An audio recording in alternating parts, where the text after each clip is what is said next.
হয়ে গেল আমার খেতে দারুণ মজা মাটন বিরিয়ানি। এই রেসিপিটি আপনাদের যদি ভালো লেগে থাকে তাহলে অবশ্যই লাইক, কমেন্ট এবং শেয়ার দিয়ে পাশে থাকবেন। চলুন তাহলে রান্নায় যাওয়া যাক।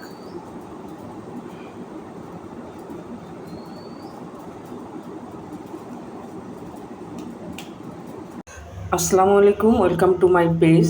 আজকে আমি আপনাদের সঙ্গে শেয়ার করব মাটন বিরিয়ানি। এখানে আমি 1 কেজি চাল নিয়েছি। এই চালটাকে আমি 1 ঘন্টা পানিতে ভিজিয়ে রাখবো। আর এখানে আমি খাসির মাংস নিয়েছি 1.5 কেজি। এখন এখানে আমি দিয়ে দিব কাঁচা পেঁয়াজ বেরেস্তা, আদা রসুন পেস্ট আমি এখানে দিয়ে দিব 3 চামচ।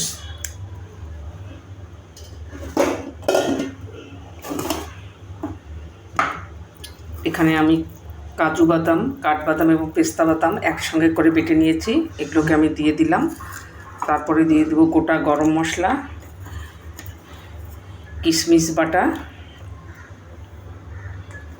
তারপর এখানে দিয়ে দিব 2 চামচ মরিচ গুঁড়ো,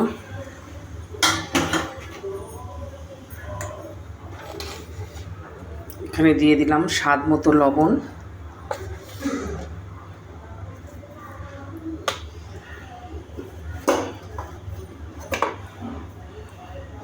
তারপরে এখানে আমি দুধ দিয়ে দিব।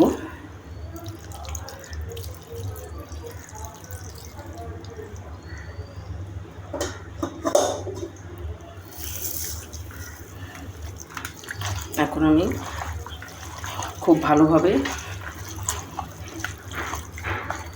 ম্যারিনেট করে নিব।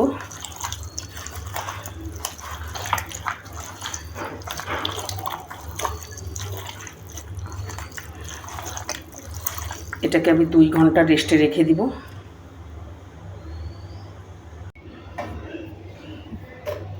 এখানে আমি এখন 3 চামচ মিষ্টি দই দিয়ে দিব।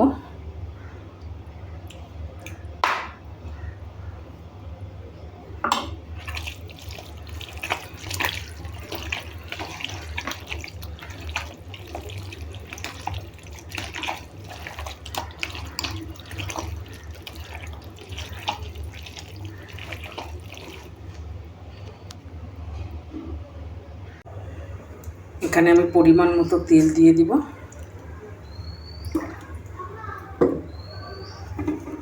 তারপর এখানে আমি 4-5 চামচ বিরিয়ানির মশলা দিয়ে দিব, রাঁধুনি।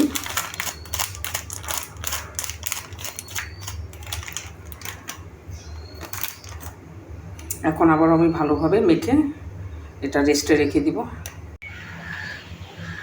পানিটা এভাবে ফুটে উঠলে এখানে ভেজে রাখা চালটাকে আমি দিয়ে দিব।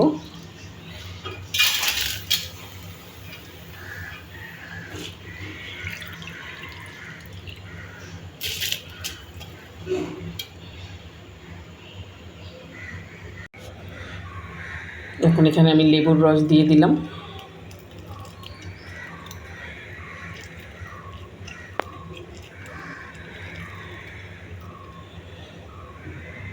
বাসমতি চালটাকে আমি 80% সেদ্ধ করে নিব। এখন আমি চুলা অন করে মাংসটাকে বসিয়ে দিলাম। মাংসটাকে আমি 70% রান্না করে নিব। মাংসটা আমার 70% রান্না হয়েছে। এখন আমি এটাকে নামিয়ে নিব। দেখুন, ঠিক এইরকম হলে নামিয়ে নেবেন।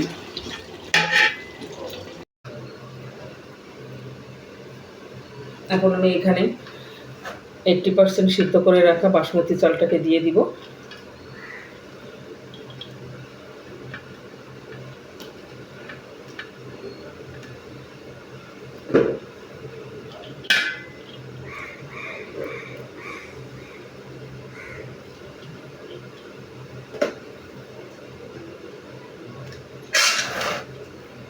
ভেজে রাখা আলু,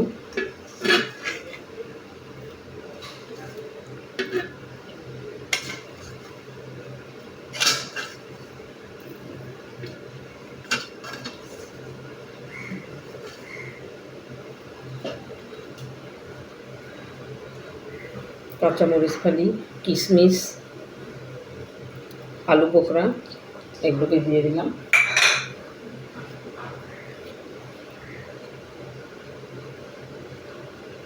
এখানে 1 চামচ পরিমাণ কেওড়া জল আমি দিয়ে দিব।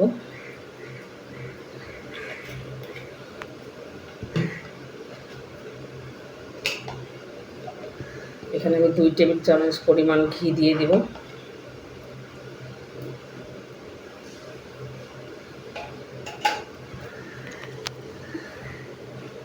এখানে বাকি এগুলোকে দিয়ে দিলাম।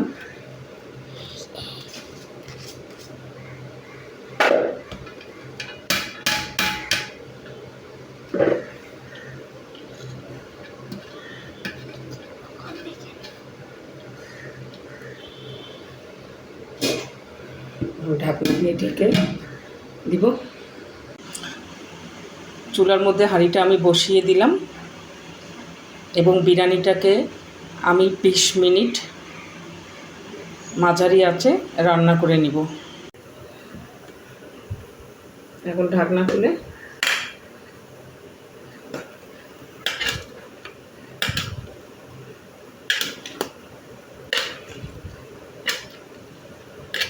দেখুন বিরিয়ানিটা ঠিক আমার এইরকম হবে।